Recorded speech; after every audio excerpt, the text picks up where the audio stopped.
اور امی گرے ہیں, ان کی ٹانگ ٹوٹ گئی ہے, تو پھر وہ گھر پہ اور کوئی بھی نہیں سپورٹ کرنے والا, مجھے کرنا پڑتا ہے. گھر والے بھی ہمیں اچھا نہیں سمجھتے, اور جب باہر آتے ہیں باہر بھی لوگ ہمارے ساتھ ہوٹنگ کرتے ہیں, انسلٹ کرتے ہیں.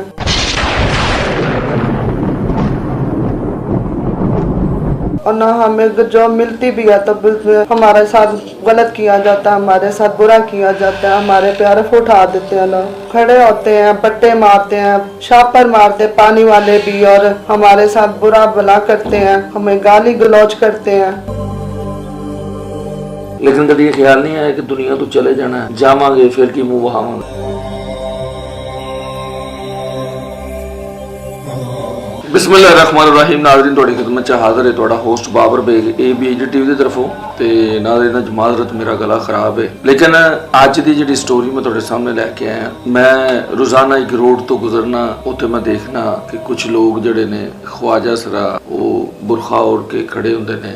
میں لوگوں کو پتہ کیتا کہ کیوں اینے خواجہ سرا اینی تعداد دے وچ کھڑے ہوندے نے قصور روڈ تے. پتہ چلیا کہ اے اپنے رزق واسطے اپنے گاہکاں دے انتظار چ کھڑے ہوندے نے. مجبوری اور مفلسی, غریبی اور بھوک انسان نو کس موڑ تے لے جاندی ہے اور کس حد تک لے جاندی ہے, اے انسان ہی جاندا ہے یا جڑے لوگ کام کردے نے. سو میں چاہندا ساں آخر انہاں لوکاں دی کوئی تے مجبوری کوئی تے بے بسی ہوئے گی. کینی سردی دے وچ ٹھٹرا رہے ہوندے نے, کمب رہے ہوندے نے.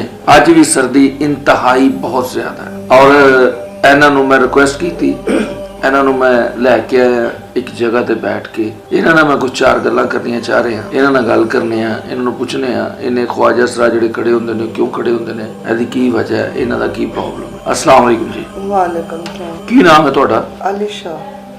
علی شاہ. تے علی شاہ لاہور دے رہن والے؟ جی ہاں, لاہور کے رہنے والے. تے کتنی دیر تو تسی ایتھے آ رہے ہو جتے کھڑے ہوندے ہو؟ بس ہم ادھر آ رہے ہیں تقریباً 4-5 ماہ ہو رہے ہیں مجھے یہاں پہ آتے ہوئے, اور کام کر رہی ہوں. بس گھر کے کچھ حالات ایسے کہ جو نہیں سپورٹ کر پاتے, اور پھر مجھے ادھر آنا پڑتا ہے ایک رزق کمانے کے لیے. گھر دے حالات جڑے نے کی پرابلم ہے تہاڈا؟ گھر دا جڑا حالات تسی دس رہے ہو کی پرابلم ہے اس تانوں؟ پرابلم یہ ہے کہ ہم رینٹ پہ رہتے ہیں, اور پاپا نہیں ہے میرے, اور امی ہیں, اور سسٹر ہے میری, چھوٹے بہن بھائی ہیں, ٹھیک ہے, اور بڑا بھائی ہے وہ شادی شدہ ہے, وہ اپنے گھر والا ہو گیا. اور امی گرے ہیں, ان کی ٹانگ ٹوٹ گئی ہے, تو پھر وہ گھر پہ اور کوئی بھی نہیں سپورٹ کرنے والا, مجھے کرنا پڑتا ہے. کنے بہن بھائی تسی؟ ہم 6 بہن بھائی. جی. کنیاں بہناں نے؟ 4 بہنیں ہیں اور ایک میں اور ایک بھائی ہے, ٹھیک ہے. اور پھر مجھے یہ کام کرنا پڑتا ہے, اور کمانا ہے, اور کما کے لے کے جانا ہے. اور گھر والے پھر بھی ہمارے پہ اعتراض کرتے ہیں, گھر والے بھی ہمیں اچھا نہیں سمجھتے. اور جب باہر آتے ہیں باہر بھی لوگ ہمارے ساتھ ہوٹنگ کرتے ہیں, انسلٹ کرتے ہیں. نہ ہمیں کوئی جاب ملتی ہے, اور نہ ہمیں جاب ملتی بھی ہے تو ہمارے ساتھ غلط کیا جاتا ہے, ہمارے ساتھ برا کیا جاتا ہے, ہمارے پہ عرف اٹھا دیتے ہیں لوگ, ہمارا مذاق اڑایا جاتا ہے. ہم کہاں پہ جائیں, کیا کریں؟ مطلب کہ لوگ کی کہندے نے, کی برا بھلا کہتے ہیں, گالی گلوچ کرتے ہیں, اور اتنا تنگ کرتے ہیں, کھڑے ہوتے ہیں, بٹے مارتے ہیں, شاپر مارتے پانی والے بھی, اور ہمارے ساتھ برا بھلا کرتے ہیں, ہمیں گالی گلوچ کرتے ہیں. ہمارا بھی کوئی خیال ہونا چاہیے, ہم بھی انسان ہیں. آج کل تھوڑے فنکشن نہیں ہو رہے یہاں پہ یہ ہوتا ہے کہ دیکھو فنکشن کے لیے ہمیں بتاتے ہیں, اگر ہم فنکشن پہ جاتے ہیں ہمیں یہاں پہ کہتے ہیں کہ فنکشن آگے لے جا کے بدتمیزی کرتے ہیں, ہمارے ساتھ برا کرتے ہیں, ہمارے کپڑے پھاڑ دیتے ہیں, ہمارے ساتھ حرکت بری کرتے ہیں, پھر ادھر سے ہم بھاگتے ہیں, نکلتے ہیں. ہمیں تو یہ ہے کہ چلو ہماری برائی ختم ہو جائے گی, چلو ہم فنکشن کریں گے, ہمارا فنکشن جو سے شاید ہمارا رزق اچھا ہو جائے گا, ہماری عزت ہوگی. پر آگے لے کے جاتے ہیں فنکشن کے لیے, اور جہاں پہ ہم فنکشن کرتے ہیں وہاں پہ ہمارے ساتھ بدتمیزی کرتے ہیں, کپڑے پھاڑتے ہیں, ہمارے بال کھینچتے ہیں. اچھا, تے جتھے تسی ہن کھڑے ہو ایتھوں دے لوگ تانوں لے جا کے تہاڈے نال کچھ بھی کر سکتے ہیں؟ دیکھو ہم اپنے گروہ سائیوں کے ساتھ رہتے ہیں, ٹھیک ہے نا. ہمارے ساتھ ادھر آتے ہیں لوگ, آتے ہیں, کچھ اچھے ہوتے ہیں, کوئی برے ہوتے ہیں, کوئی ہمارے ساتھ اچھا تعاون کرتے ہیں, کوئی ہمارے ساتھ غلط کرتے ہیں. دیکھو انسان کے ماتھے پہ تو نہیں لکھا ہوتا کہ اس نے ہمارے ساتھ غلط کرنا ہے, جب برا کرنا ہے. اور ہمیں تو یہی ہوتا ہے, ہم نے رزق کمانا जमाना चाहे अच्छा चाहे बुरा है, तो हम किसी का जितना भी भला करें, जितनी भी रिस्पेक्ट करें, इज्जत करें, फिर भी हमारे साथ गलत ही होता है। लेकिन ਜਿਹੜਾ ਰਸਤਾ ਤੁਸੀਂ ਇਖਤਿਆਰ ਕੀਤਾ ਹੈ ਵੀ ਤਾਂ ਗਲਤ ਹੈ।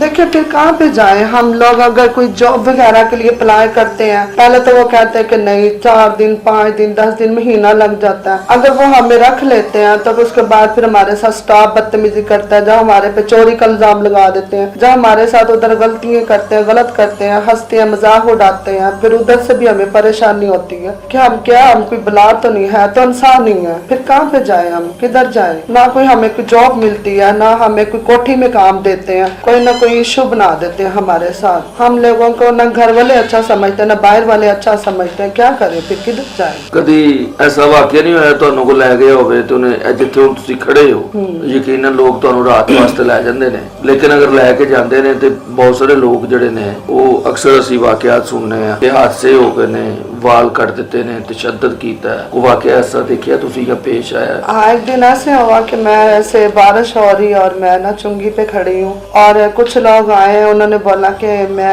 आपको साथ लेके जाना चाहता हूँ। तो मैंने कहा ठीक है, मैं तो इस रोजी कमाने के लिए खड़ी हूँ, हाँ मैं चलूंगी। तो मुझे लेके यहाँ से आगे 20-25 लड़के जो उन्होंने मेरे साथ, उनके साथ मिलके मेरे साथ बदतमीजी की है। और फिर मैंने बारिश में मैंने दौड़ लगाई, मुझे कहते हैं अगर आप काम नहीं करोगे तो हम आपको मारेंगे, आपको ये कर देंगे, फैर मार देंगे, ऐसे करेंगे। तो फिर इतनी मुश्किल से वहाँ पे ना मैंने दौड़ लगा के, वहाँ पे कोई फैमिली थी, मैंने उनके घर में घुस के और उनसे पनाह मांगे, उन्होंने फिर मिल के मुझे हेल्प की और मुझे वहाँ से निकलवाया और मुझे इज्जत से बाहर चुंगी तक छोड़ दिया।